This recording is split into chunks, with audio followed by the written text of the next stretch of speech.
That also brings an element of hilariousness because the questions are, some of them are hilarious. So when you read it, I'm sure it will be a comedic moment as well, inshallah.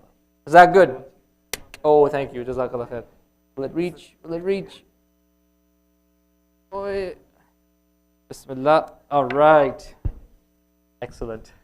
Can I have a volunteer from the sisters? Sister Huria, could you please come get the mic? And the brothers. Jawaz like, no. Guys, excellent. Okay, one request is when you just keep the mic off, and then when it's your turn to speak, then turn it on. Otherwise, it's going to be a lot of echo and random things. All right. I'm not done yet. Don't start just yet. Eh? Did you start already? No, don't start yet. Okay, fine. Leave it. Leave it, Hassan. I'm not trolling you. I'm just. Don't think like that. Is this HDMI 2? Is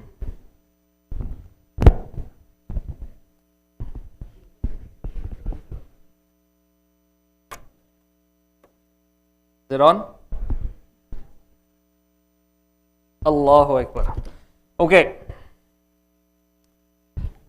All right, so since we have this set up, I will be reading from my notes. You will enjoy this because it's all like random Arabic stuff. Okay? It's okay. You can follow along with me, but I will put the question on the screen, inshallah. Okay, let's get started. Bismillah ar-Rahman ar-Rahim. Alhamdulillah. Wa salatu wa salam ala Rasulillah wa ala alihi wa ashabihi wa wala. Amma ba'd. Assalamu alaikum wa rahmatullahi wa barakatuhu. Welcome to our final halaqah of the semester. It's a nice tradition that we've now established that the last halaqah of the semester is a QA, and the QA is, the questions are from you, the Q part and the A part is from me, alhamdulillah. The nice thing about this is that it's a vast range of questions. Some of them I had to really kind of gather my thoughts for. Others I was like, this is nice, it's right up my alley, alhamdulillah. So it's really, really nice to see such a variety of questions, and it shows me that this is a very thinking audience. People who are really thinking and processing information, and I truly appreciate that. Before we begin, important note is what we are going to discuss today are a lot of details about Islam, okay, and the practice of Islam. This isn't the fundamentals or the core of Islam.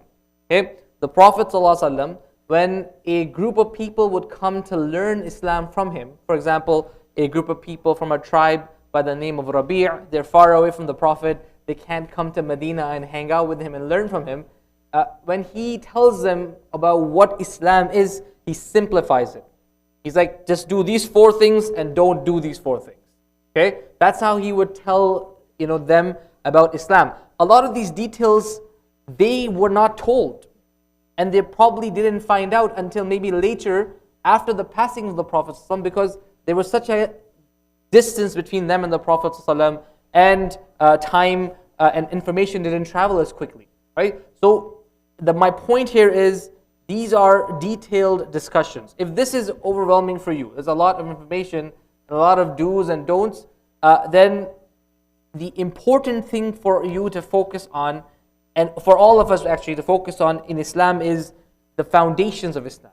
Making sure that we do the pillars of Islam. We adopt the morals of Islam.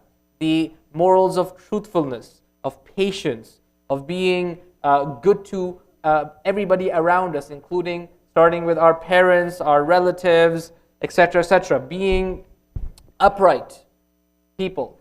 Being people who have modesty, right? Being people who are prioritizing the next life, not so concerned about material gains and losses. These are the morals and values of Islam that come first. And then these are, the QA comes second, okay? So if this is a lot, you focus on the first part, okay? And as you notice today, for example, I will barely quote any Quran for you. I will quote more from scholars of Islam today than I will quote from Quran. That tells you that this is not the core fundamental part of the deen. Yes? When we're studying the life of Easa, almost entirely the discussion was centered around the Quran, right? Yes or no? Yes? Hope you remember. It was last week. But this one is going to be centered largely around what the scholars say, the interpretation of the scholars, and that is part of our legacy, but it is not the core of the deen. So please understand that before I begin. I hope that introduction made sense to you, right? With that, let's get started. We'll have the sisters read the first question. Sister Huja, can you see the question? Excellent. Oh, do you have access to the spreadsheet? Maybe I do, I'm not sure. Okay. All right. In any case. The heck? Anyways, is it allowed to pray the 3 witr of Isha with the tahajjud later in the night rather than praying it during the time you pray your fard? Excellent. Thank you, Sister Huria. Is it allowed to pray the 3 witr of Isha? Yes, it is allowed to pray the 3 witr of Isha. You can pray the 3 witr of Isha at any time after Isha, at any time before Fajr. Completely up to you. MashaAllah, you're praying tahajjud, Allahu Akbar. Great. Probably you're doing your assignment or something. Tahajjud comes in, excellent. You can do both things and get the best of both worlds. But any time between the end of Isha and the beginning of Fajr, you can pray your witr. Even if you miss your witr and Fajr happens, or you fell asleep, or you were just lazy, you can actually pray 2 rak'ahs after Fajr, like after the sun has risen, as like a makeup of sorts as well. Okay? I hope that one is clear. Not all the questions will be this easy and straightforward. Hello. Hello to you too. Okay. Here's the issue. I don't have glasses, so I gotta move up. You don't have I glasses? can't even see. It looks blurry. Oh, face, man. This is okay. Is music permissible, and what's the evidence? All right. This one's going to take a while. So buckle your seatbelts. Okay? All right. So I wasn't planning on having this on the screen, but it's here. So for better or for worse, you're going to follow along with me. When we are going to talk about something is halal, haram, we always start firstly, what does the Quran say? Then what did the Prophet ﷺ say about that? And then how did the companions and the succeeding generations of Islam, how did they understand that topic? You all with me? Okay? So in the Quran, there isn't anything explicitly that talks about music. There is references to wasting time. Okay? Wasting time.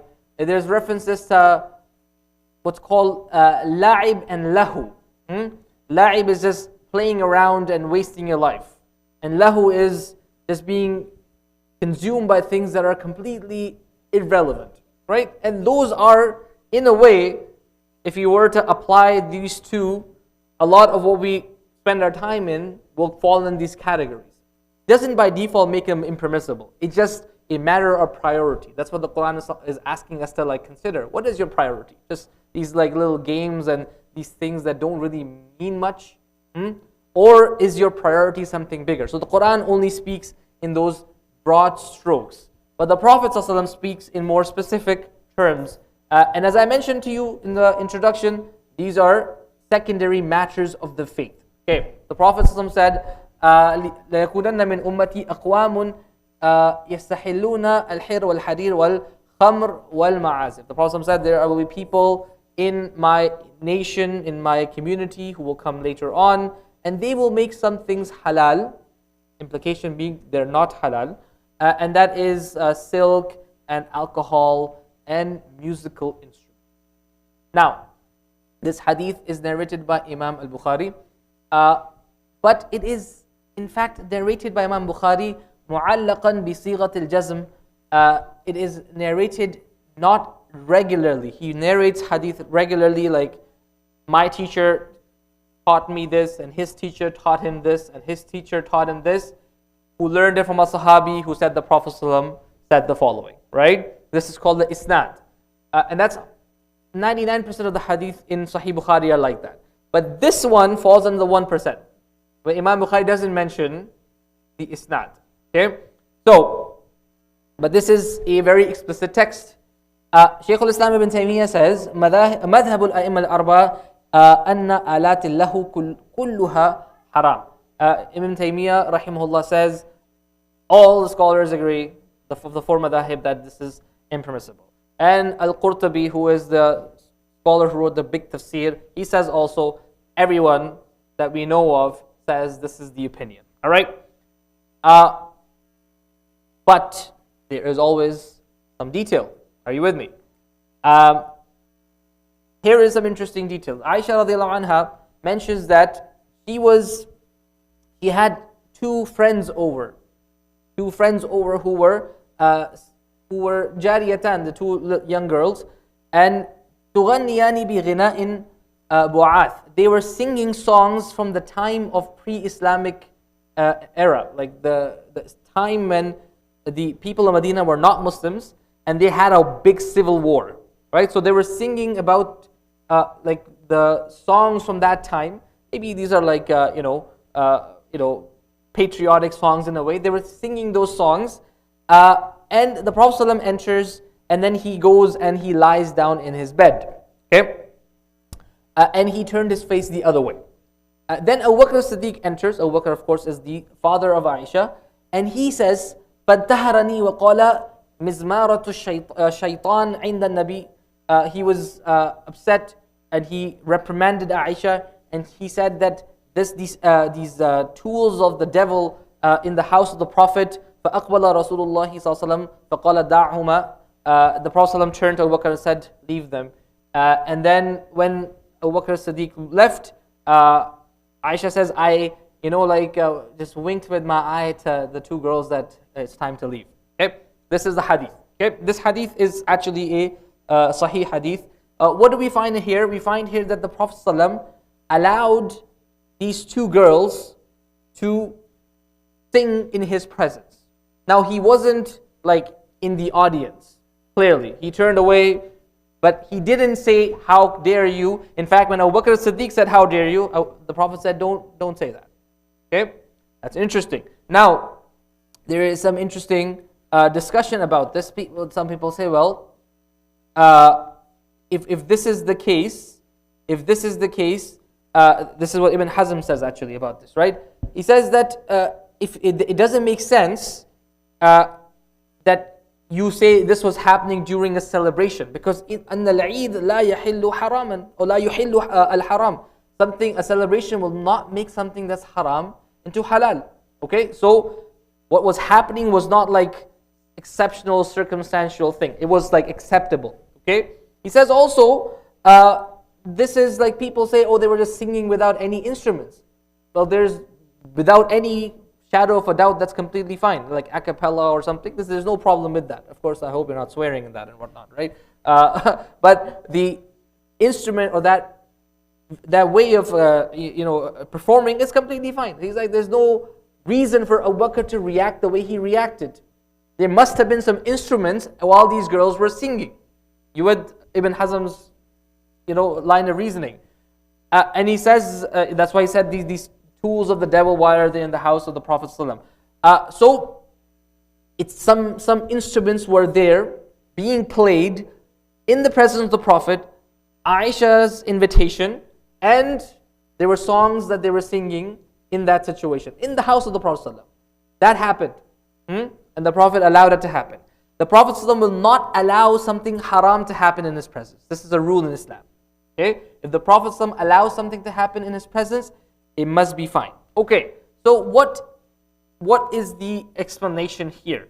Well, the explanation could be that they were maybe playing what's called a duf. You know what's a duf? Yes, a drum, right?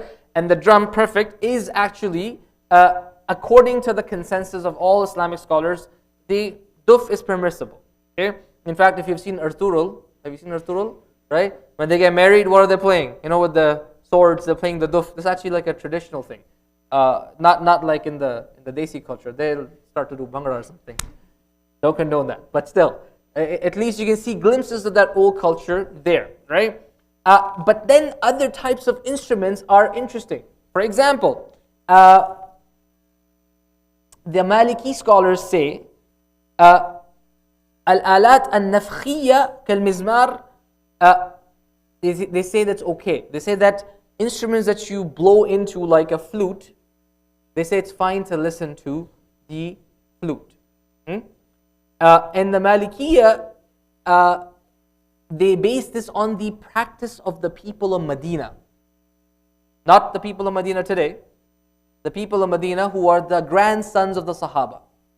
The Malikis say, if the grandchildren of the Sahaba are doing something, where did they learn this from? From the Sahaba, right? And if they learned it from the Sahaba, who did the Sahaba learn it from? The Prophet ﷺ. So it must be acceptable. That was their line of reasoning. Okay? So the Maliki said, well, this is something that the people of Medina were fine with, listening to flutes or playing flutes. So flutes are okay. Others say not so much. Okay? String instruments, كالعود ونحوه. عود is like basically like a piece of wood with strings, similar to what? A guitar, right? This is something that majority of scholars say we don't accept. However, again, ذهب أهل المدينة ومن وافقهم من علماء السلف إلى الترخيص فيها. But some of the Madani scholars, and these are even earlier than Imam Malik, they say it's okay. And this is interesting because Imam Malik lived, I believe, in 150 AD, 150 or so years after the Prophet ﷺ. I don't know, actually I don't remember the exact date, but within the first 200 years of the Prophet ﷺ's death.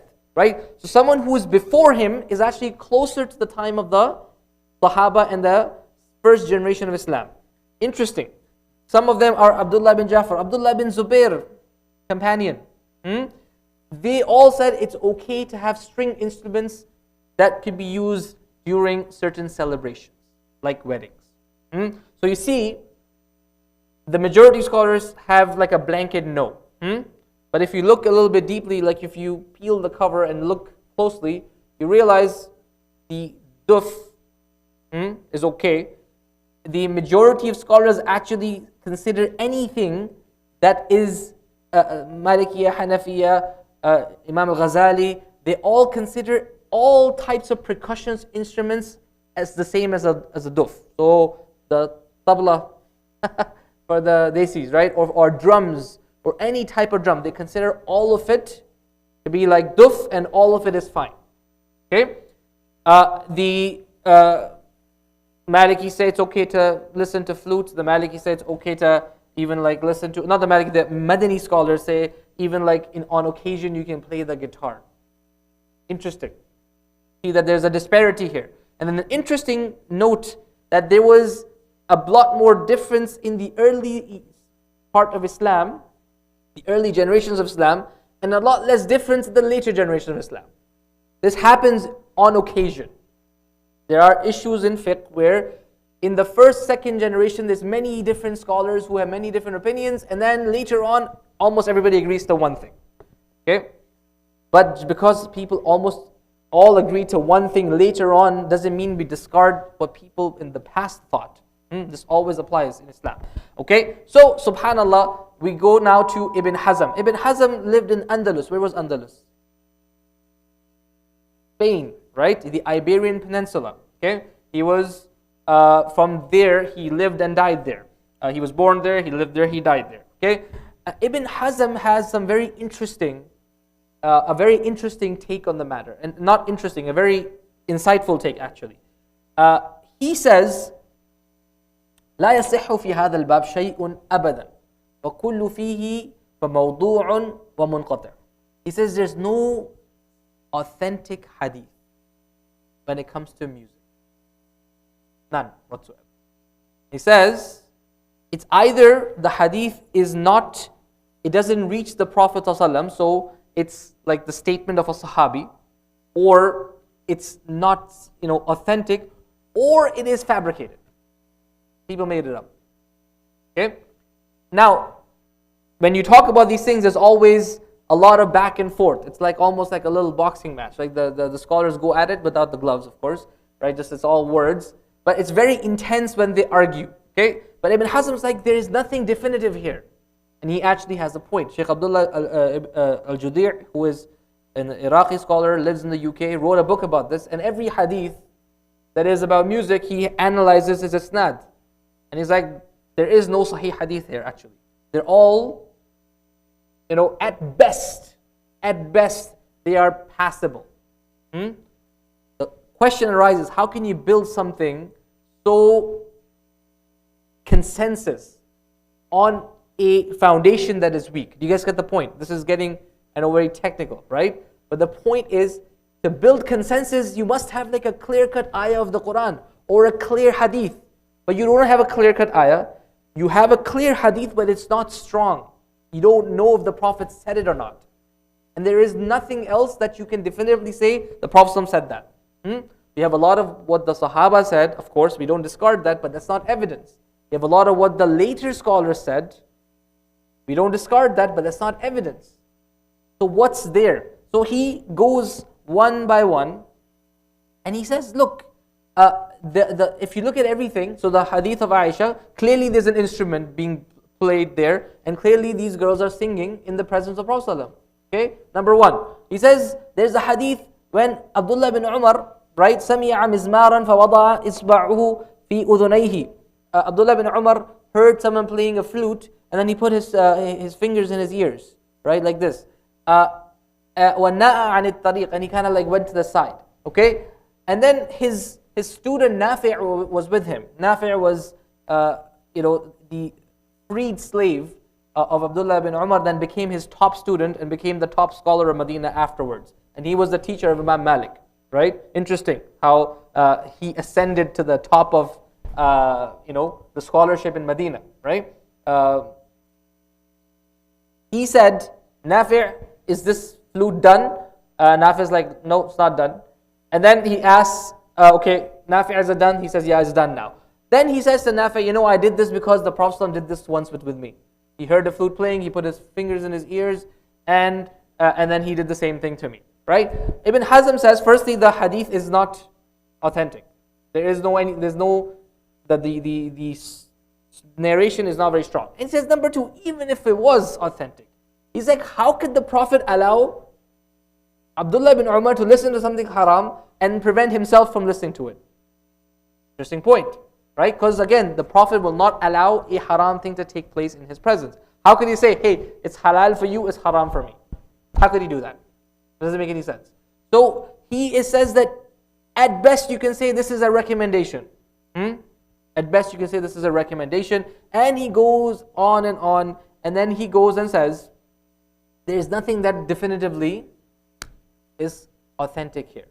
Okay, what is the point of this whole long story that I'm trying to tell you? The long story, the point of it is, this is the longest answer. Everything else is shorter. Okay, famous last words. The point here is, the early scholars had disagreements about this. There are early scholars who allowed certain types of instruments to be played. And if you look critically, you will find that there is actually no authentic hadith. At best, you can say this is a recommendation to avoid. Now this is a strictly fiqh point. What about the music industry? Lord help us all, right? What about I don't know. I don't listen to music anymore, so I don't know anymore.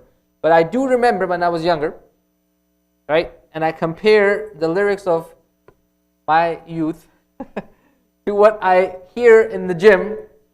I'm like, there's a moral decay of epic proportions in the 20 years or so. Like epic proportions. It's crazy actually. What's said in a song compared to what was said in the song before. Do you agree with that generally? Yes or no? Okay. So the point here now goes back to you. What's the purpose of music? Are you teaching it for instructional purposes? In that case, that's okay. Because the purpose is very specific. It's instructional.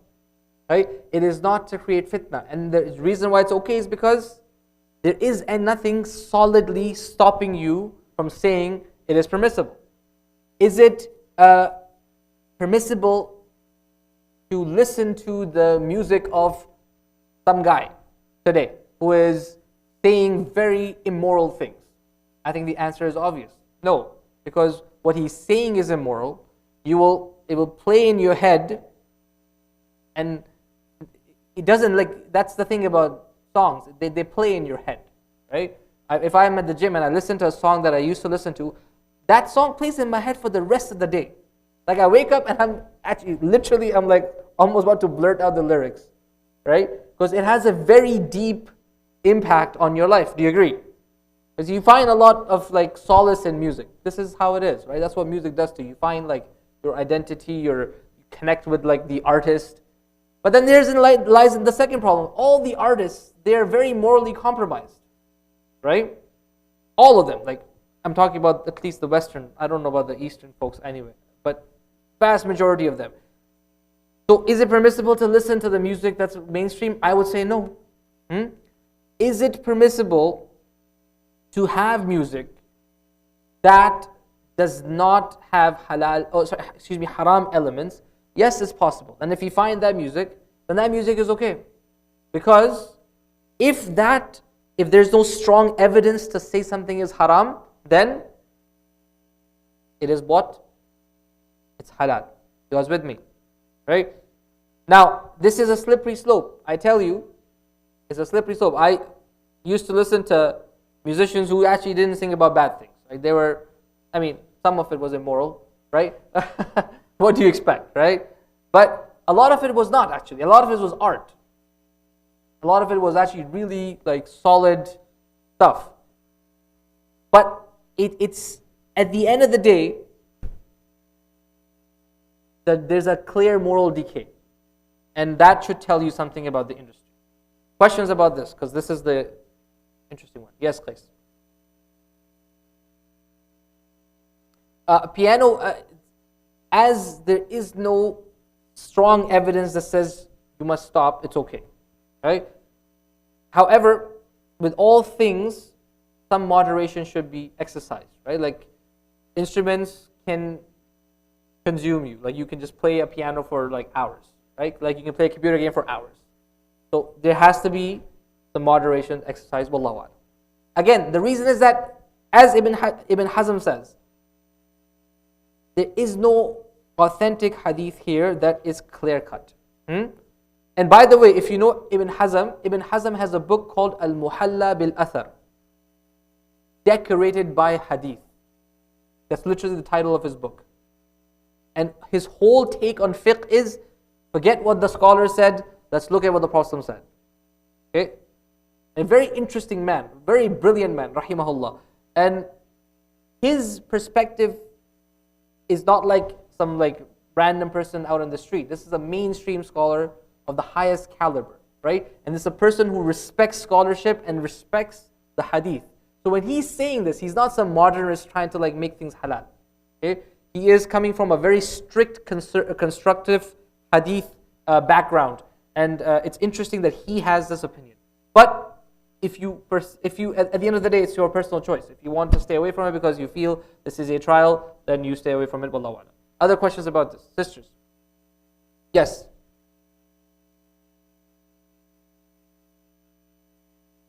I think they're singing about Jesus, right? Yeah. I mean, if they're you know, there's a genre of music. Yeah. Yeah. So I'll tell you, there's a genre of music in the Pakistani culture. They're called qawwalis. You heard of qawwalis? Okay, it's from qawwal. Qawwal is someone who says a lot of things, mostly rubbish. Okay, that's what it means in Arabic actually, and that's what these guys are mostly. They're just saying a whole bunch of rubbish. So when they sing about the Prophet ﷺ, they make him into a god. They make him into a god. I was in like I went to Pakistan after like 15 or so years, and I was invited as the imam to attend a qawwali session. I was like, yo, I think we should do like some Quran study or something. Why am I sitting in this with this other guy, right? And I'm listening to the lyrics. My Urdu is good, but it wasn't that. It's not, like at that high level. But I was like, brother, this is like shirk. You made the Prophet into like a god here, right? They're like, oh, it's just artistic license. No, it's no artistic license. It's very clear. You saying, oh, take my ship to the end of the journey. Like the Prophet is not going to take your ship anywhere. He's not going to grant you salvation. Allah will grant you salvation, right? So that is a dangerous genre because it turns prophets into like deities often, right? Sister.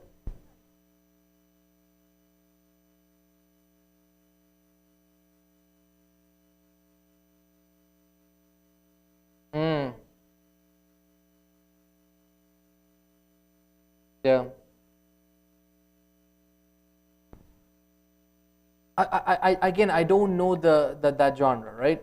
At the end of the day, right, the religious musical genre will probably do one of two things. Will probably, if it's a ripoff of the gospel, right, they're going to be deifying Jesus, right? That's their core, right, belief. For them, he matters more than anybody else, right? Or they're going to turn the Prophet into a god, right? Or Hussein into a god, or Ali into a god, right? Those things will inevitably happen. So I can't speak specifically, but I think you can make a judgment call based on what you hear. Let's go to the brothers and I'll come back. Yes, Jawad. Yeah, I knew this is going to be a topic where there will be discussion. Yes.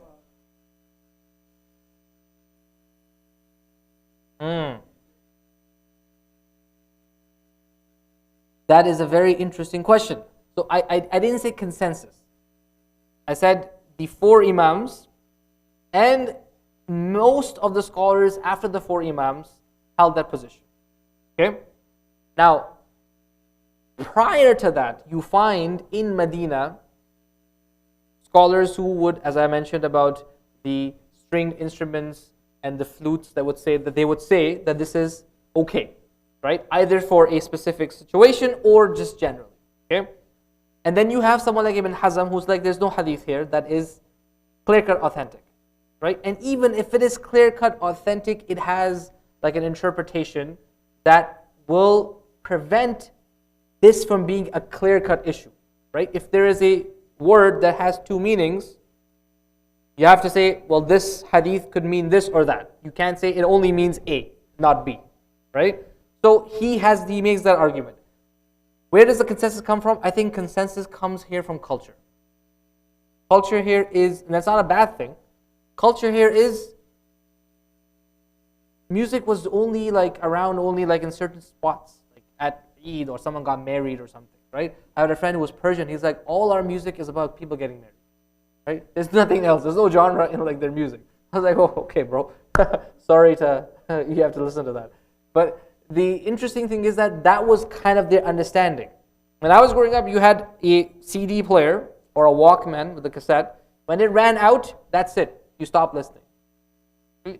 Today, you can have endless music. So this is unprecedented, what we have today. Endless music.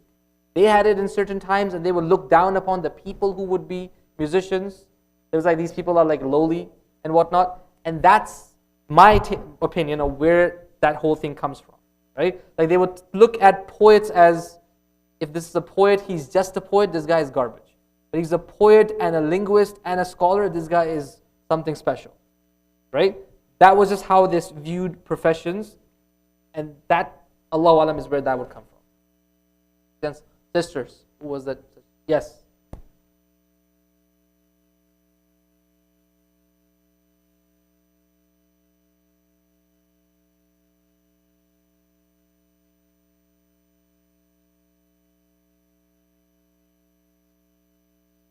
Yes.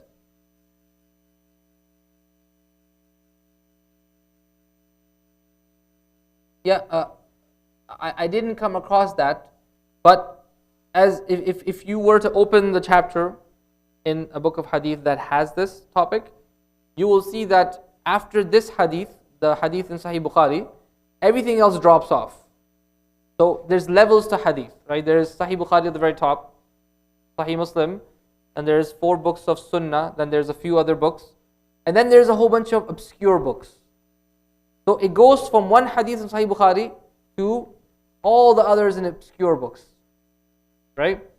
And in those books you can find a whole bunch of things, and the vast majority of them are not authentic, right? So my educated guess here would be, just by the sound of it, clearly not there. But Ibn Hazm makes this point very, very clearly, very explicitly, right? And as I said, Ibn Hazm is a hadith guy, 100%. That's his worldview, right? So it's important that I think you can almost certainly say that was not a authentic narration. Wallahu a'lam. Brothers, Faizan in the back.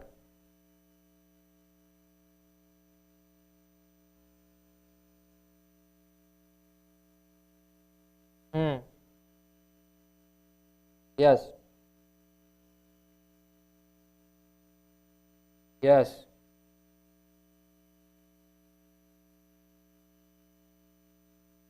Yes. Hmm.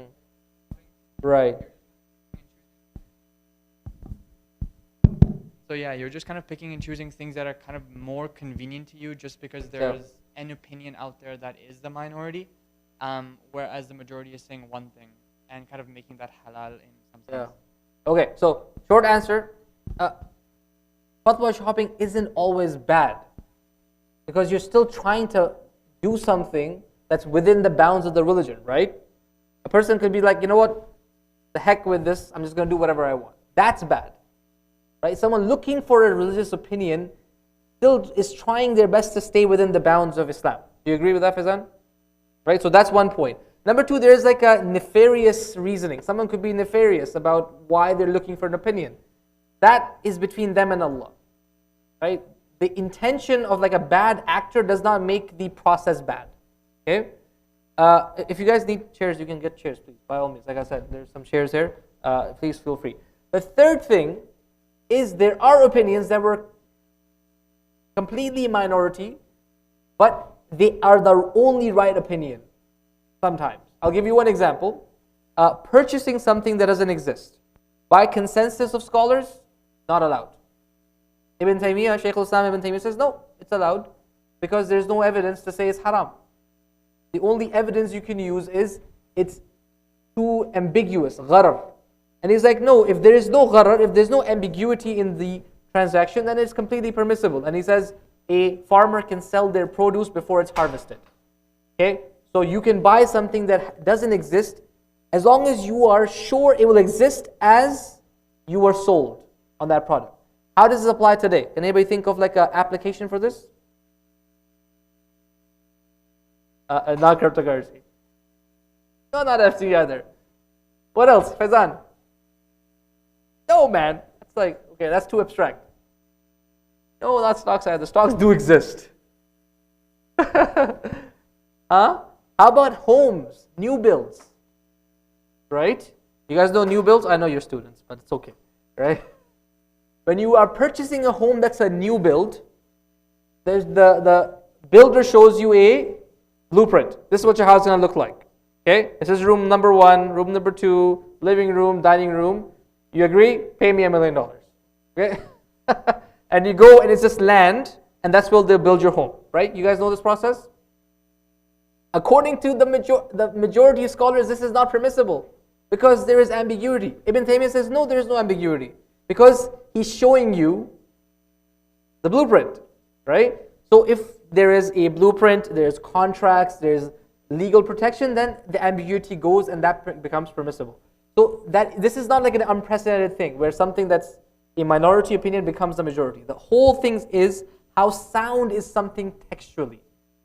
And for it to be sound textually, you have to have clear ayah from the Quran, clear hadith from the Prophet ﷺ that he actually said, right? And then after that, you can build the soundness of that there, inshallah. Does that make sense?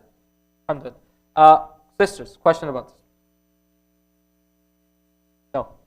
Guys. Oh, sorry, brother in the back, sorry, first. Qawwalis are like very like poetic. Yes. I read a hadith, I don't know how authentic it is, Yeah. that poetry, like the Prophet ﷺ did not like poetry. So I just Okay. want to know how authentic. Yeah, so poetry so poetry, particularly at the time of the Prophet ﷺ, was different. The Prophet ﷺ was not a poet. The Quran says, وَمَا عَلَّمْنَاهُ الشِّعْرَ وَمَا يَنْبَغِي لَهُ. We did not teach him poetry, and it's not appropriate for the Prophet ﷺ to be a poet.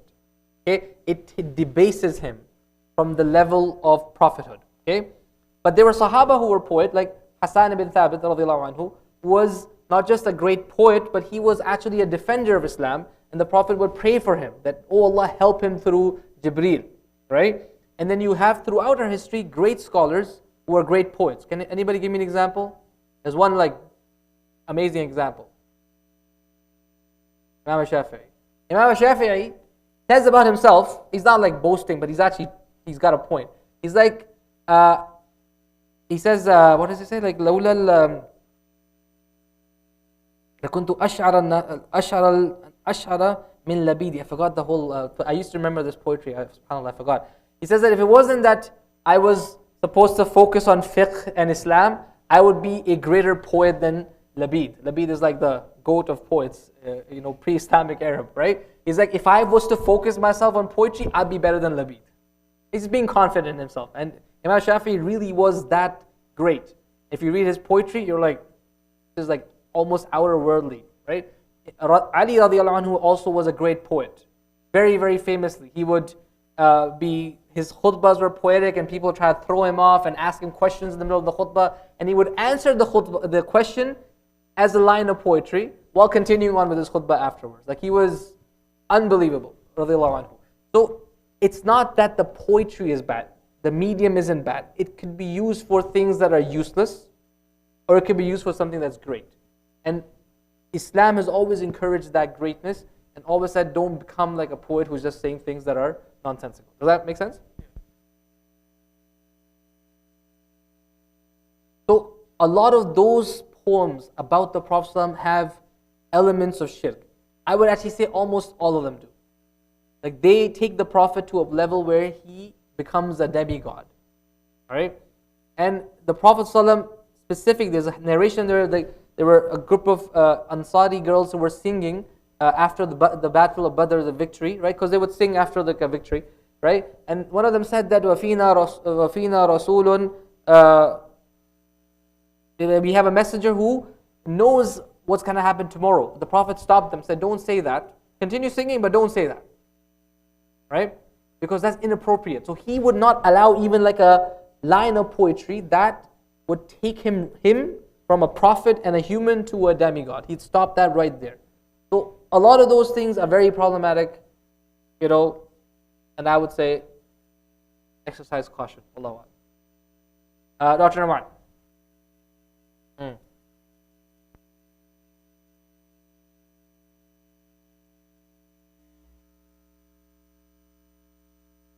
Yes.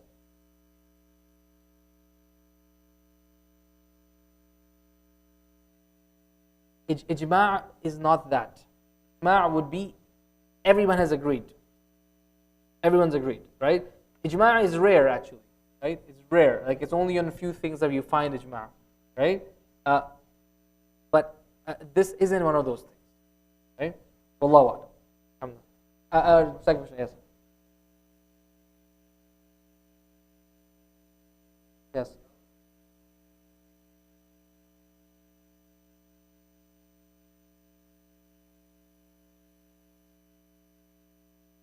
Yeah, so I would say, look, if you are going to, so I'll tell you a true story, right? So me and my friends in high school, right? So we all came from Pakistan around the same time. So for us, music was like a way to hold on to like our Pakistani identity, right? Strangely enough, okay? I guess that's all there is to Pakistani identity. Cricket and music, right? What else? Everything else is like the same between Pakistan and India. Jokes aside, I remember we would go to like a concert, okay, a Brad al-Haq concert, okay, and he would stop the concert and everybody would pray Maghrib, and then he start the concert again and then everyone's doing Bhangra, right? Junaid Jamshed would do that as well. He would literally stop. He would be praying on stage Maghrib, right? You see, like I don't think these kind of people, musicians, would survive. Like that breed has died out. I don't think you would find that breed, right? I'm not like condoning like one or the other. I'm just giving you an example, right? So I don't know of the mainstream. I don't endorse anybody. I don't know anybody to endorse, right? I'll put it that way. See? And what I would say is if you are in this situation, you have a couple of options. Option number one is you look at the lyrics and the lyrics are abhorrent. Don't let that input go into your brain, right?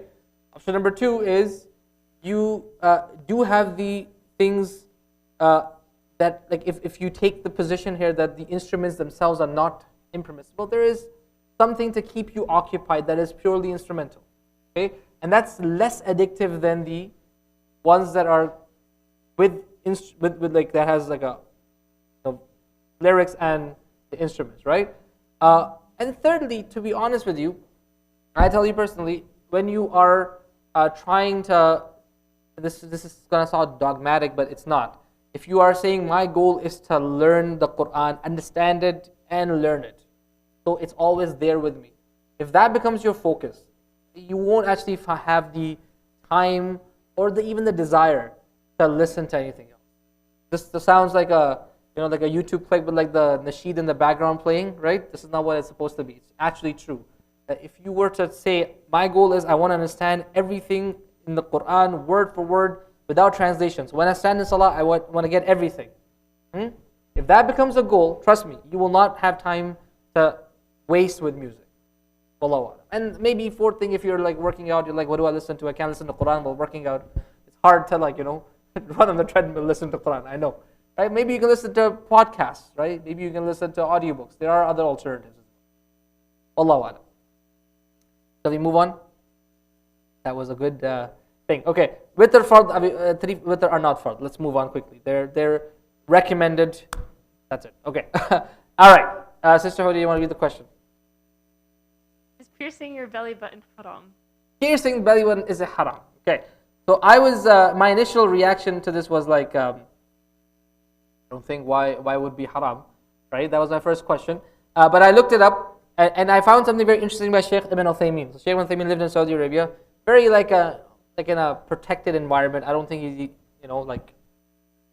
didn't really interact much with the outside world. Right? He was interacting with his students mostly, and people who were delegates and whatnot. So he says that he's talking about piercing the nose, like nose rings. You guys seen that? Right? Anybody not the guys, but the sisters or actually even the guys, anybody who has it, like maybe your moms or something, right? Like, so my mom has it, my wife has it, right? So this, in the Pakistani culture, it's like a normal thing, like you have a nose ring. So I found it interesting that he, living in Saudi Arabia, like just 2 decades ago, they didn't know about this. I guess it wasn't common there, right? And he says this, he said that, أَمَّا ثَقْبُ الْأَنْفِ وَإِنْ لَا أَذْكُرْ فِيهِ لِأَهْلِ الْعِلْمِ كَلَامًا. He's like, I don't think anybody has ever said anything about a nose ring.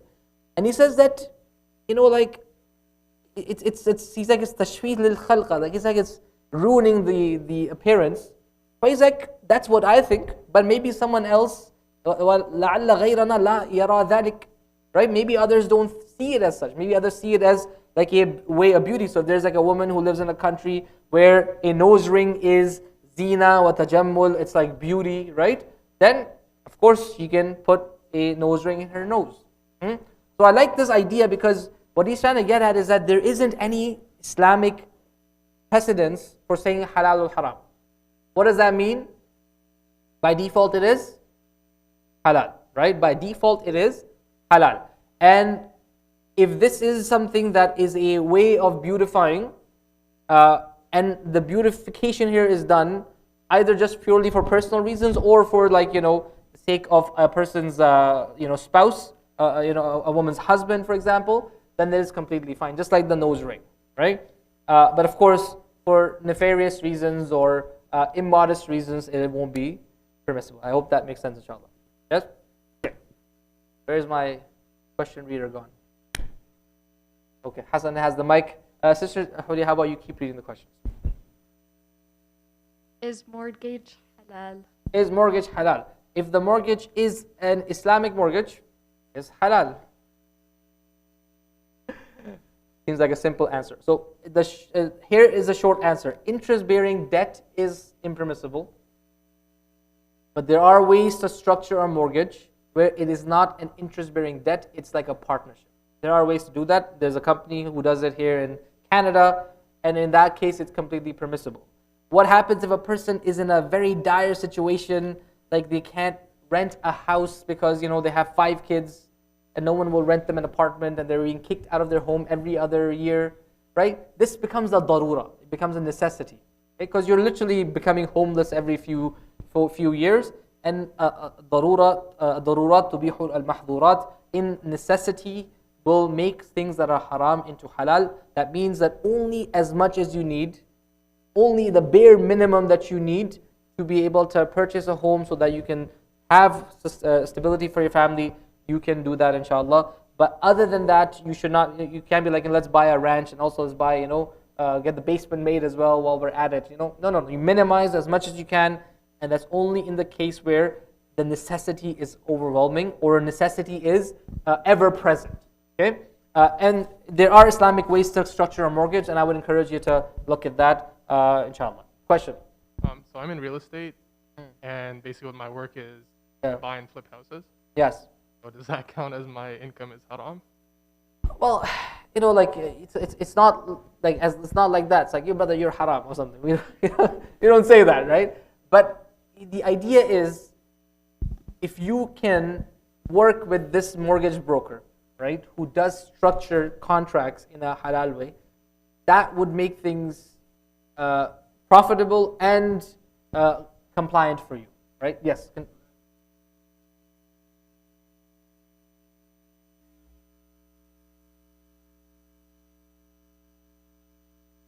Mm. Mm. Yeah. Yes. So the hadith about the Isra and Miraj, right? That is to show the. Hmm?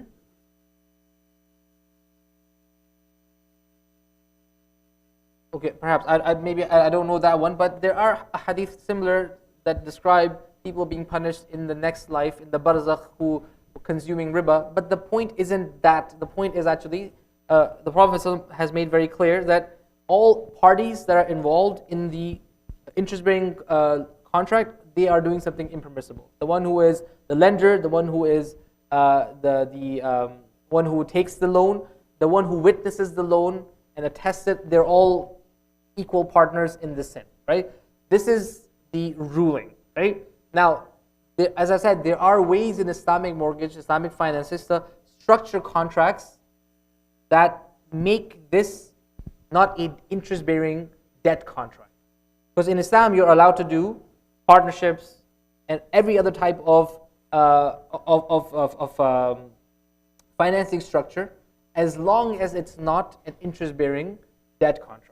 Okay? So rent to owns, leases, these are all permissible Islamically, and only this part is impermissible, right? So what I would encourage you is look up, it's called Aya Financial. He's a mortgage broker, the brother who runs this, and they have ways to structure the mortgage Islamically. And inshallah, I think that will be, for your line of work, inshallah, will be good. There was a question here. Amas, yes. Yeah. Interest-bearing student loans. Very good question. Student loans are, there's detail. Student loans are a necessity, otherwise we will be a ummah of uneducated people. Okay? Number one. Number two, student loans, like anything that is, that's become permissible because of necessity, it's only the bare minimum. You're like, let me take this, extra OSAP, let me buy a car, let me also eat every day at like UCC and whatnot. No, brother, cook your own food. Okay, save money. Work in the summers. Okay? You know what I mean? Like, you minimize your loan as much as you can. Number three, it's got to be OSAP. It can't be a line of credit. It has to be OSAP. Why OSAP? Because OSAP is a government loan.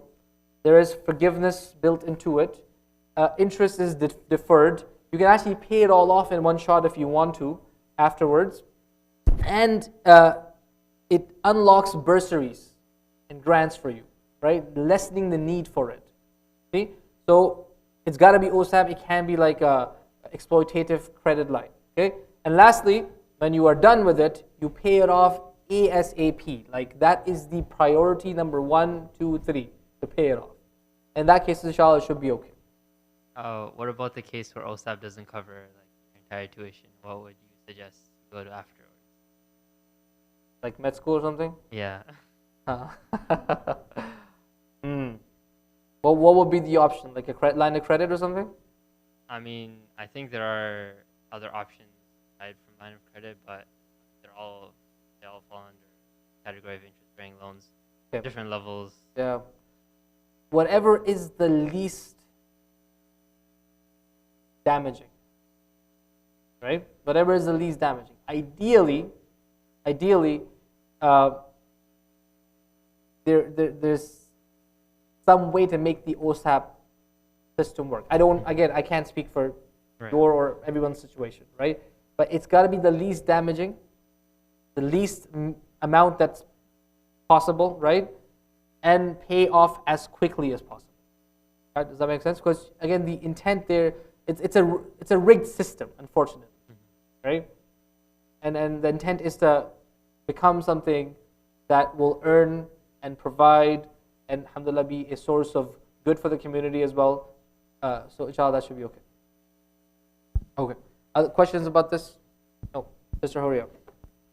Okay. In Jannah, men are going to be rewarded hurs. What are women going to be rewarded? Okay. So I did not write up anything for this, but the interesting thing is the Quran says something very clearly. It says, وَفِيهَا مَا تَشْتَهِيهِ الْأَنفُسِ وَتَلَذُّ الْأَعْيُنِ. Jannah has whatever the heart desires and whatever the eye likes to see.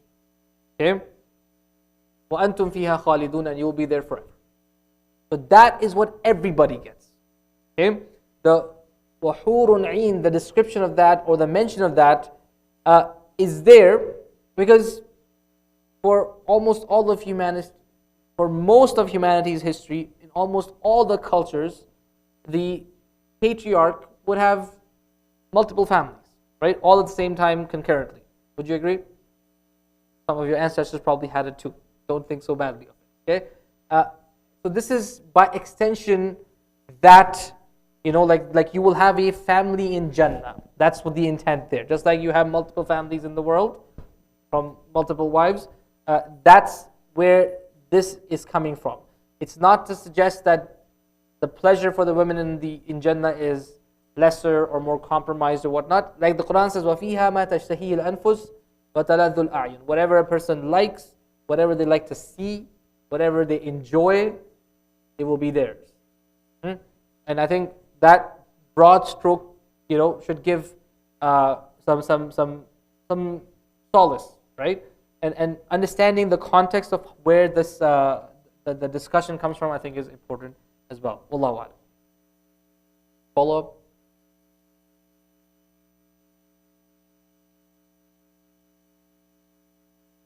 Okay. Is it permissible for a man to shave his beard? Okay, so there's certain professions where a person will be required to do so. Okay, that is not what we're discussing. That should be okay. But the Prophet said, خالف المشركين وأحفوا الشوارب وأعفوا اللحى. Excuse me. He said, be different than the polytheists. Trim your mustache and let your beard be. Okay. So this is something that, according to the vast majority of scholars, because the Prophet is saying to let your beard be, it's not permissible to shave it off and just kind of remove it, right? Because it's going exactly opposite of what the Prophet is saying. However, there is, I was reading this from, it's a contemporary scholar. This is not like an old scholar.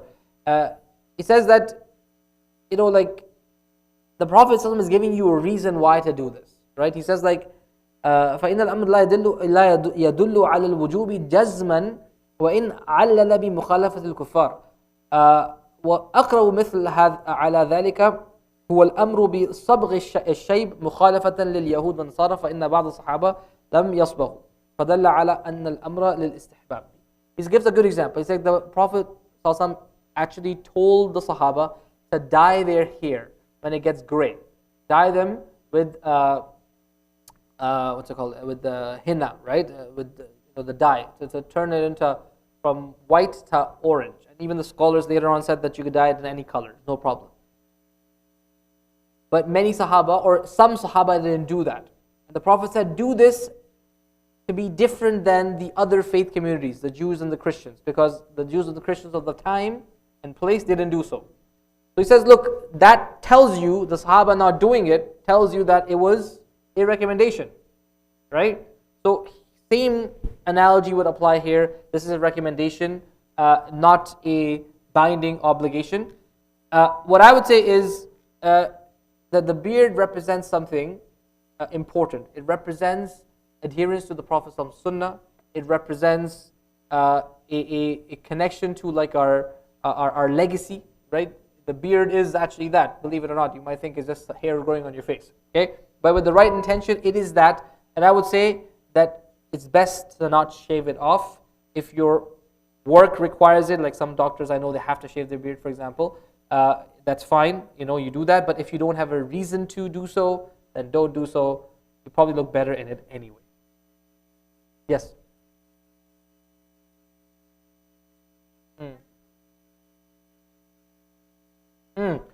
There is so the scholars have like a large difference of opinion on that. The Prophet prohibited it in a hadith. I'm going off memory here, I didn't look this up. But the scholars, all the four madhahib, they said this is a recommendation from the Prophet, not a haram and halal matter. That said, they say it's okay to do so as long as you're not trying to deceive. Like a old man just trying to dye their hair, become, looks young again and goes marries a girl who's young, and then later she finds out this is an old guy, right? So like that should not happen. It should not be like something used to deceive people. But other than that, they said it should be okay. So based on that reasoning, Wallahu alam, should be fine. Dr. Nawar. Trimming the beard is okay, completely fine, right? There is no requirement for the beard to be like a big mess, okay? The beard should actually be kept trim. In fact, like there's different definitions of the beard. The Malikis don't consider the cheeks to be part of the beard, right? So they say you can shave off this part, right? So you would see some Maliki scholars, like they have like a goatee, right? And a little bit of hair on this side and some on the neck, but they don't have anything on the cheeks. So there's different definitions, but for the sake of us, we'll take the whole face as the beard, and trimming is completely acceptable, inshallah. There's no problem with that. Yes. What madhab do I follow? Oh boy. I usually, so I studied mostly the madhab of Imam Ahmad ibn Hanbal, and that's what I try to, practice, and that's what I try to preach as well. But the understanding here is that the madhahib are tools in a toolbox. They're not the toolbox themselves, right? So when there is a need to open it up for other things, we open up the toolbox and find other scholars who have said things that in our context would make more sense, right? Does that make sense? Okay. Yes.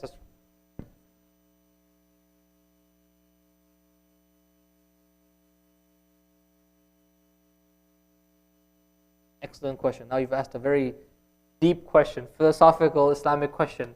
If the reasoning provided is no longer applicable, is the ruling then applicable, right? If the reasoning the Prophet said is don't be different than the polytheists. If that reasoning doesn't apply, does the command or the ruling apply, right?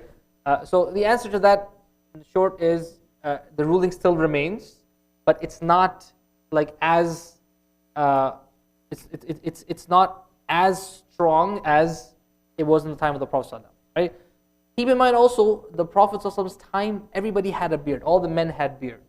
But they would have large beards and large mustaches. So that's why the Prophet said, trim your mustache and let your beard be. To look different than the polytheists. Right? That was his intent. Wallahu alam. Good, right? Okay. Is smoking haram? This is an interesting case study. If you look at the scholars, the first time smoking came out, they're like, oh, we don't know what it does. We don't know what it is. Smells like garlic, so must be makruh. Masagin, honestly, right? But in reality, now we know for a fact that smoking is it's a killer, right? Do you agree with that? Like, there's no doubt about this. Dr. Naman, is that correct? Okay, all right. I have the doctor's approval here. So if something is a known poison that will kill you or impact your health, you're not allowed to harm yourself. Okay? You're not allowed. The Quran says that وَلَا تُلْقُوا بِأَيْدِيكُمْ إِلَى التَّهْلُكَةِ. Don't throw yourself to destruction. And this applies to everything, right? This applies to your personal well-being. It applies to you as a part of a community, right? It applies to war, right? Like one person is like, I'll be shaheed, I'll just go die, right? Like, no, brother. We're told don't throw yourself in destruction. Be part, like, keep the line, okay? Don't be like this. Because if everybody thinks that way, this is a lost cause, right? So because of those reasons, it is not permissible to smoke. And if you are addicted to it, nicotine or something, will help you, inshallah. Yes, please. Okay, quick question. So I was asked by by a non-Muslim friend yesterday actually about this, but he was like, "Are Muslims allowed to vape?" So I didn't know how to answer that because his thought process was like, okay, like there's like levels to nicotine, right? There's like 0 nic, 20 nic, 40 nic. You can slowly like gradually go up, right? So like I actually don't know. you don't? Oh shoot! You're assuming I don't. My fault. No, it's okay. Okay. I don't know if does vaping have the same effects as cigarettes? If it's an addiction, then yes. Like the same, like your lungs are like affected. Yes, but it depends on how constant you do it. More and more research coming out and goes on about the negative.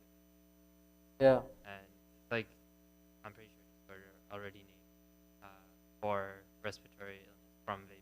Oh, subhanAllah. Okay. So, there you have it, right? Some of these things take some time. Like smoking took a while for it to be like consensus in the medical community, right? But once it was, then it's obvious, right? So Islamically, the ruling depends on what does the medical community say, right? If they say this is poisonous, we say haram. If they say it's not poisonous, we say it's allowed. Simple, right? Yes. We all know that junk food is also like poisonous and might get you killed. What is the level of it being haram or makruh? So like I think if you eat fries at McDonald's, it won't kill you, brother. It'll make you fat. Yeah, but if you eat it every day, that will kill you. It's like smoking every day will kill you. Yeah. So I think the difference therein is that the tobacco, when it's smoked, becomes a what carcinogenic. How do you pronounce that? Carcinogenic. Sorry, I can't pronounce that word. Is that correct? Is that my understanding correct there? When tobacco is smoked, it becomes that.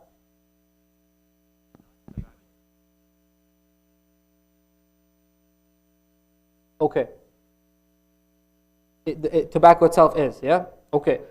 So that therein lies the difference, that potatoes are not, right? As an example, right? So you could have, like, a person could drink 10 cups of coffee and get like high blood pressure, right? But that's just being excessive, right? Or it could be someone has like a particular situation that makes them more prone to, say, diabetes. Certain foods will trigger that. But the food itself, if it's not lending itself to something haram, then we don't apply that ruling to it. Does that make sense? So, yes, guys. Okay, so the question I get asked a lot is like, okay, what if it's just like one cigarette like a month? Right, it's not gonna cause you cancer. Right, right off the bat, just one cigarette. So, like, how would you respond to that? Because I don't know what to say. To Yeah. Like it's interesting. Like I had friends who would just do that. Who would smoke like just one cigarette like a month or something. Just randomly, those guys like smoking. Like, what are you doing, bro? I don't know. Just smoking a cigarette. All right. So random, right? So I never liked the smell. I never liked the taste of it. So I just like, even before like I knew it was haram, I was like, this is disgusting. I just can't stand it. Like first time I had like a puff of hookah, I had like a headache, and I was like, bro, get this nonsense out of my face, right? Like I can't stand this stuff. So there is stuff that, like one puff, one cigarette, what can it do, right? But the rule isn't that, or the way we consider things isn't that. It's not like, oh, I'm getting a headache, so it's haram, and you don't get a headache, so it's not haram for you, right? It's not that. It's like the item itself is poisonous, okay? And you're not allowed to do that to your body. Even if you're like, I can control this, I'm only doing this in a little bit, that's a justification. I'm not sure how solid that is. Wallahu a'lam. I don't know. So what do I say to my non-Muslim friend? Because he still didn't answer that question. I'm sorry. Like, you should tell him, brother, forget cigarettes. You have a bigger problem. Worship Allah alone first. Okay? Tell him that. Forget the cigarette. Okay, smoke it and come here. Let's learn about Allah. Forget that for now. So I don't know. I don't know what to tell you. Just tell them to come here. I think the idea is if something is poisonous, whether it's a small or large quantity, we're not allowed to put that in our body, right? Okay. Jawad.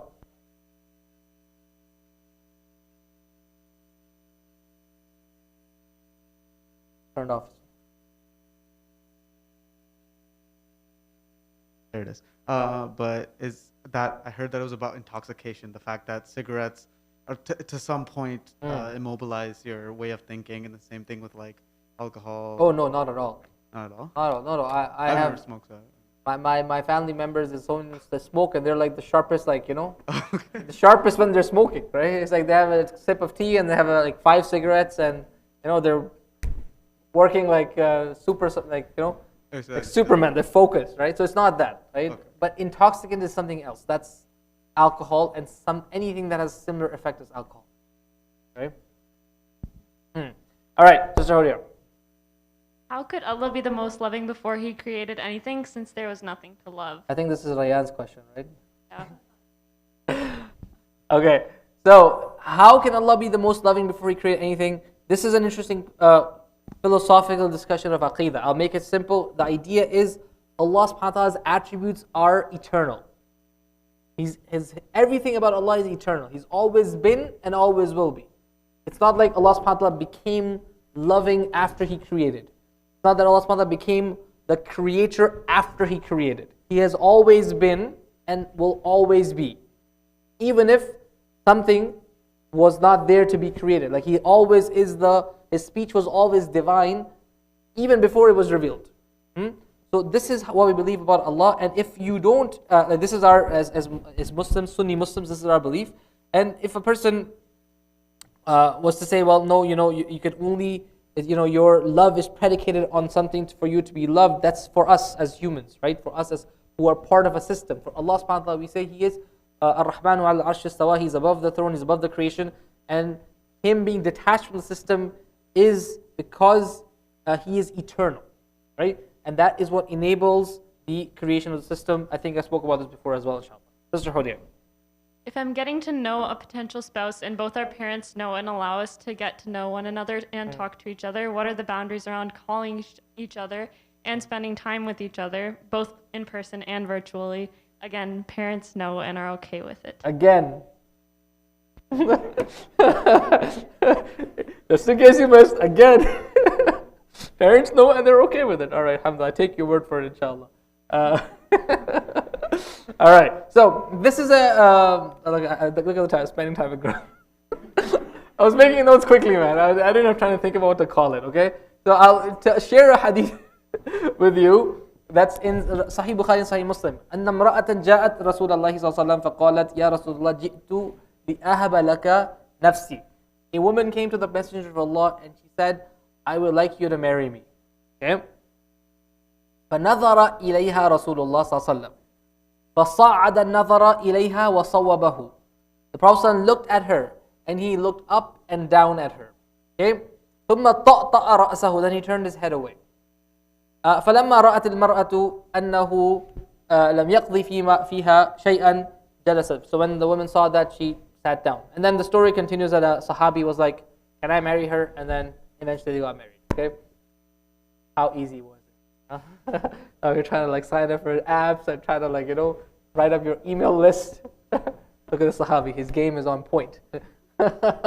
Alhamdulillah. Anyway, from this story, from this hadith actually, the scholars explain this. I'm going to read this and then translate. إنما نظر إليها النبي صلى الله عليه وسلم لأنه في مقام الخاطب الذي يشرح له النظر إلى المخطوبة. The Prophet ﷺ was looking at her because he's in the situation of somebody proposing to someone or trying to get married to someone. And in that case, the one who's in that situation, it is allowed for them to look at the person they're getting married to. In fact, it is recommended. The Prophet ﷺ actually recommended this. فَنَظَرَ إِلَيْهَا, and that's why he looked at her, and if he found her to be attractive, he would have accepted, and if he didn't find her to be attractive, غَضَّ طَرَفَهُ عَنْهَا, he lowered his gaze and turned away. And that's what happened there. Okay? Imam Nawawi said that he looked at her, like basically like from head to toe. Okay, and Ibn Hajar says, دال على أنه كان يريد التزويج لو أعجبته. Right, same thing. He wanted to get married to her if he found her attractive, and when he didn't, he said that this is not, something he wants to do, and then he looked away and lowered his gaze. And Nawawi says that فيه دليل لجواز النظر لمن أراد أن يتزوج امرأة وتأمله إياها. Says this tells you that it's, you can look at the person you're trying to get married to and to think about the process as well. Okay. Now this might seem super obvious to you, but I'm trying to give you the precedence from the life of the Prophet ﷺ, right? And he says, Badruddin al-Ain, he says that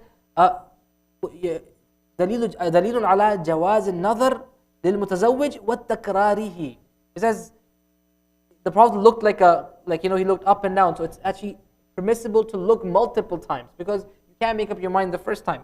Maybe you can, mashallah, good for you, but perhaps you can. And وَتَأَمُّلْ فِي مَحَاسِنِهَا, and to think about, is this someone who's good for me or not, right?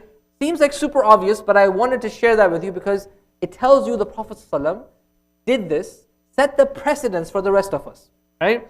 And alhamdulillah that he set the precedence for the rest of us. So it is for someone who is trying to get married, you should get to meet the person, you should get to think about, do I find this person attractive or not?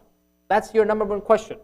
You shouldn't think about anything else maybe initially, okay? Other things come in next. It's not like that's not the only thing. It's like, oh, mashallah, she's praying and wears hijab and beautiful, sign me up, right? Maybe there's other things to consider, right? Just maybe.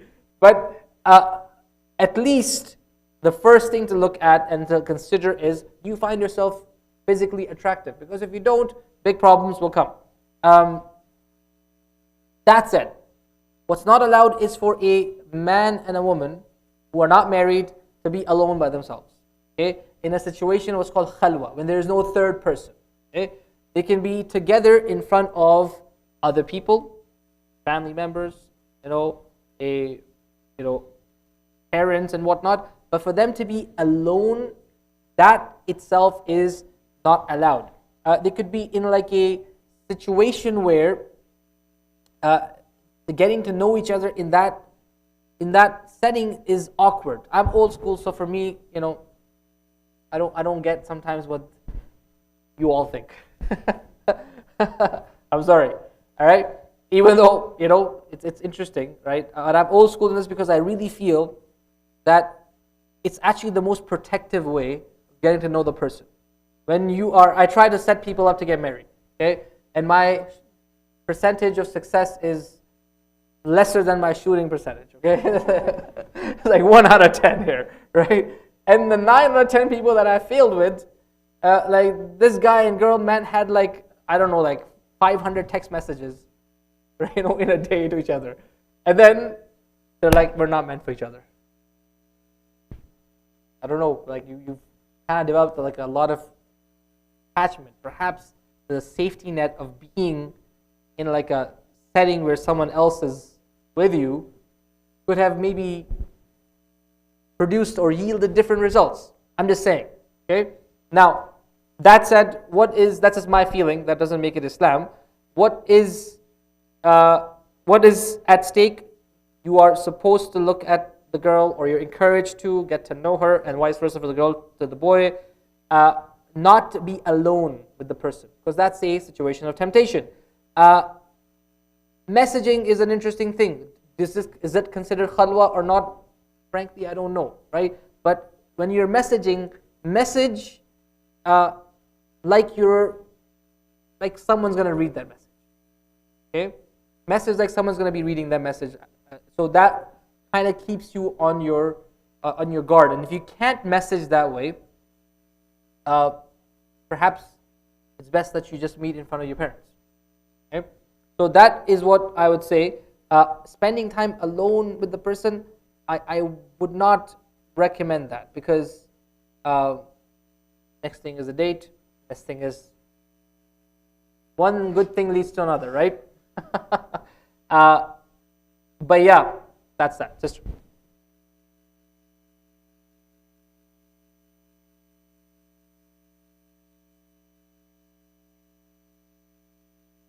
Yeah, so I think if a public setting, there's nobody that you know in the public setting, that's really the same as being private, right? Like, because no one's going to be snooping into your conversation. Like, what are they talking about, right? And it resembles a date way too much, right? Like, oh, I can meet this girl at Tim Hortons. Like, brother, just take her to a movie then. Call it a date, right? What else is left, right? So, you see what I mean? Like, it's a slippery slope. Right? I'm not condoning either behavior. I'm just telling you as an example. So the best way is meet a person in this setting, right? It's awkward, I know, because the parents are like listening and you're cringing and Allah musta'an, right? But there is some wisdom there, which is that it protects you from your emotional impulses in a way, right? Unfortunately, there's stories that go both ways. But we try to follow best practices, and these are the best practices. Allah. Make sense, inshallah? Awesome. Sister Hodia. So, like, what if Okay.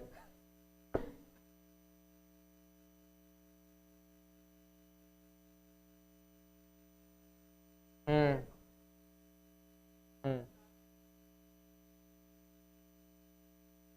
I mean, like, see, the moment you go out, for me, right there, that's like that's a red flag. See, these are not like, it's not like ayah in the Quran or hadith. Like, this is just how do we perceive being alone, right? If you consider that this is not being alone, and this is not like like a person will look at it and not consider this to be a date, then yes, okay. But if you're like, you know what, for all practical purposes, this is just a date. These guys are just like, going to go sit by themselves, or they're going to sit and pretend not to be there, right? You just have to use your own best wisdom in this matter, right? And it also differs from people to people, right? The rule is being completely alone, or a situation where you are alone with each other before you get married. That's where the line is drawn. Okay? I hope that makes sense. Okay. Yes, guys. So there's a lot of questions, man. I don't know how to do this. This is okay if we keep these. I'm okay with it, but I know you guys have exams, and Allah help you all. But yes, what do you think, Atam? I was gonna say, because it's getting pretty late, and Yeah. I'm not sure how comfortable the sisters would be, like staying out this late and going Yes. back home at this time, because it's already 9:30. What we can actually do is also, like, once we return from the winter break, inshallah, we can continue or initiate the weekly halaqah with a Q&A session, and then go into the next series. I like that. Good thinking on your feet. Barakallah. Alhamdulillah. I think we'll do that, because I want to. Look, I can be with you all for a while, but you're gonna get tired of me. So I don't want you to be tired of me, and I know you have a lot of things to do. So maybe we'll take Faisa's question. If there's no other questions, we'll take one more of these, and then we'll end. How's that? Is that good? We can pick like a juicy question. I'm not sure people want to talk about like ETFs and stuff. Yes. Okay. All right. So I have two questions. My fault. Two questions, guys. Go ahead. Relax. Okay. So the first question leads to the second question, because I won't understand the second question without the first question. Okay. So the first one, just like to clarify. So just to let me put myself as an example. For example, use myself as an example. Okay. So let's say I wanted to get to know someone. So would mahram have to be present for the sister's side in order for me to get to know her? It doesn't have to be like her father, right? It doesn't have to be her father. So it can be like her brother, uncle, cousin. Could be her sister, could be her mother, could be anybody from her family, right? Who's there. Okay? Even women as well, because I was raised told that you can, like, a man has to be there from the sister's side. So if you are going to their home, for example, I'm assuming that you're going to their home, right? Yeah. And there is no male figure, right? That, is not the most ideal thing. Put it that way, right? But say like her mom is there, her sister is there, that still is okay, because you still are not in the situation of khalwa. Okay, khalwa is you're alone. You're not in that situation. Overall, you're fine. right? And of course, when you go to someone else's house, you're not like the expectation is you have your boundaries and you keep them, right? And that doesn't go out the door with the absence of a father. Does that make sense? Okay. Okay, question 2 is a special circumstance. Okay. So I'll use an example of my friend. My friend has been trying to marry this girl for the past 2 years, but the circumstance has been her father is really toxic, I guess you could say. Yeah. And doesn't want my friend to marry her for some dumb reason. But the mother and father have been divorced, but like basically father's approval, whatever. They haven't told the father yet, right? But the mother knows. So whenever my friend tries to spend time with her, my friend always does it in the presence. His thing is her mother works like 2 jobs, so she never has time to supervise. And all of her siblings are also always busy, so there's no one from the family you can visit. So my friend made his own Islamic ruling and said, okay, there's no family, I can't be alone with her, let me just bring my friend as the mahram. so like the mom knows, she's cool with it, but like, yeah, my friend just brought his female friends, and then she brought her female friends, and then, yeah, that's how they got to know each other. Okay. But I just want to see, is that even allowed? Cause yeah, I mean, like, look, man, there's like layers of complication right there. I know, bro. You asked me for advice, and I was like, bro, I don't know what to tell you. But I see, I don't want to actually belittle the difficulty of this person, because this is this is a symptom of the problem. The problem is that it's getting hard for this person to get married. He wants to, if he could get married, he would get married. Correct? Yes. Right? So this is a symptom of the problem. And how many times can you address the symptom? Right? I think mentally we're tired of it. So I think this person should make his mind up, like not just make up, I think his mind is made up probably, but make his move to say, you know what, we're going to get married, this is it, right? In Islam, there are rules. If the father, the wali, does not allow a girl to get married and he has no Islamic reason, then his permission is not sought anymore. He loses the title of the wali. Okay? The conditions are very straightforward. If the person has good deen and they're a good match, like in terms of how they are, they would exist as a couple, that's it. And if his reasoning is, as you said, toxic and whatnot, he's dismissed as a wali. Right? Then there's others who can take his place, and then the marriage can go on. So it's got to move at a point, right? It has to stop being just like, let's try to find like workarounds and work on the margins. Let's just go for it type of thing, right? You see what I'm saying? Yeah, can I add on? Because whatever you're telling me, I gotta tell him. So like, okay. I gotta make sure I get this right. Sure. All right. So I'm not trying to go to hell. All right. So, just to make sure. So. Don't worry, guys. Okay. Guys, relax. Okay, let's go back like a year ago. So when my friend and the sister were getting to know each other. Yeah. Was that situation fine? That they got to know each other with other people around them, but no one from their family was there? Yeah, I mean, like, look, again, it's like we're just addressing the symptom. Like, the man, miskin, wants to get to know her, right? Has no way of doing so, right? So he's trying to find a solution that's the best he can come up with, right? You can't fault him for that, right? If he did that when there were other options available, you can say, bro, why'd you do that, right? But here, you can't fault him because he's trying to do the right thing, and there's people who are becoming barriers for him. So I would say it's okay, but quickly get it to like marriage, right? Quickly get there. That's what I would say to him, right? Okay. So should we take one last question? Okay, well, we'll end with this one. This is like, sorry, go ahead. Yes. So it depends, right? Like, is it if you meet at Tim Hortons, and not you, just like say like a girl and her friend and a guy, right? That to me is like a compromise situation, right? You see what I'm trying to say? Like, because the guy might end up flirting with both of you, right?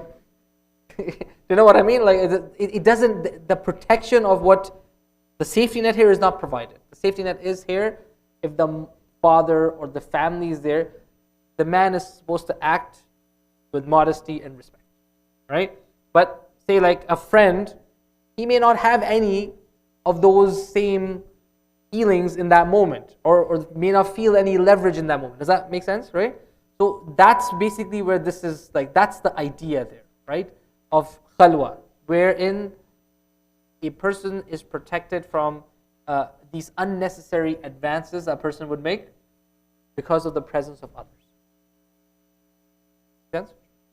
Awesome, alhamdulillah. Quick question, we'll take this one because I think leads to the next semester. So can next semester's halaqah, sorry, I'm just going to read this, be on character development? For example, for every week choose a topic like forgiveness, emotional intelligence, leadership, etc. and highlight how the stories of Prophet, Sahaba went about this and how we can implement this in our own character development. I like this idea a lot, but I have a twist on the idea, right? Not that because I don't like to always twisting. My idea is like, let's work the opposite way, right? Here it's like, okay, let's pick a topic and let's find something to match up with the topic, right? The way I like to think is, let's pick a part of the Quran and then see how the tangents in that part will inevitably tie to all of these things. And when you do it that way, it's actually very enriching. And you actually admire a lot more of what the Quran is saying, right? Does that make sense to you all? So I was going to suggest for next semester that we study the story of Yusuf alayhi salam, the Surah Yusuf, right? And the tangents in Surah Yusuf are like they're epic. Like honestly, you can go on from politics to personal like psychology to how the justice system works, how family politics work. Like there is so many tangents in Surah Yusuf that are just amazing. We can go on a whole host of them. What do you all think about that? Right? Surah Yusuf, and it's like the Quran says, Ahsan al-Qasas, the best of stories. So if you're all okay with that, but we'll keep these as the themes: emotional intelligence, leadership, forgiveness.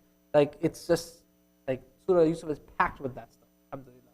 So if you all are good with that, we'll take this, but we'll start next semester with the QA, inshallah.